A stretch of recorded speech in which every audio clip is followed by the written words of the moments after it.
इस समय हमारे साथ पहुंचे हैं राजस्थान के आदिवासी के जो सांसद माने जाते हैं, जाने माने राजकुमार पहुंचे हैं। किस तरह आदिवासी एकता परिषद में आप सम्मिलित हुए हैं? आज 33वां आदिवासी एकता परिषद का कार्यक्रम है।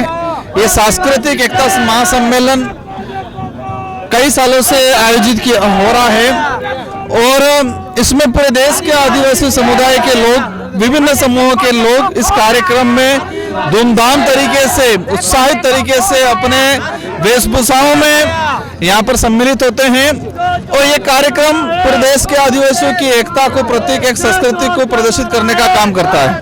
नया क्या संदेश आने वाले समय में, साल भर के लिए आने वाले जनरेशन को हमारा यही संदेश है कि हमें हमारी संस्कृति, परंपरा, रीति रिवाज को बचाते हुए हमें पूरे देश के आदिवासियों को अपने अधिकारों के लिए एकजुट होने की जरूरत है और एकजुट होके संवैधानिक तरीके से लड़ने की जरूरत है। विधान संसद सभा में आप किस तरह के आदिवासियों को अत्याचार को लेकर लगातार मुद्दे हैं, लेकिन इस जल जंगल जमीन को लेकर लगातार आंदोलन है, इस बार क्या नया?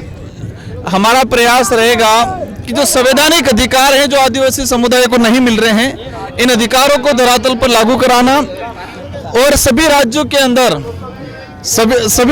अंदर आदिवासी समुदाय के साथ एट्रोसिटी, जल जंगल जमीनों से उनको उजाड़ा जा रहा है, इनके जमीनें छीनी जा रही है, उनके साथ अत्याचार, शोषण हो रहे हैं। तो इन समस्त मुद्दों को लेकर हम लोग लड़ेंगे और आने वाले समय में हम प्रयास करेंगे कि सभी राज्यों के अंदर हमारे निडर जनप्रतिनिधि बने और वो निडर जनप्रतिनिधि एकमुश्त होकर इन समस्याओं से लड़ें।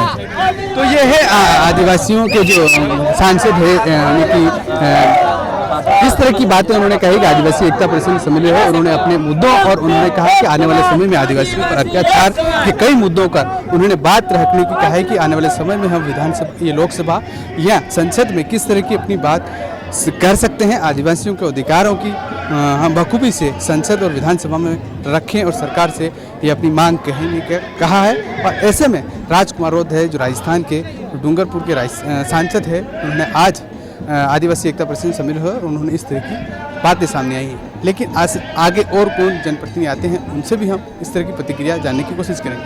नमस्कार।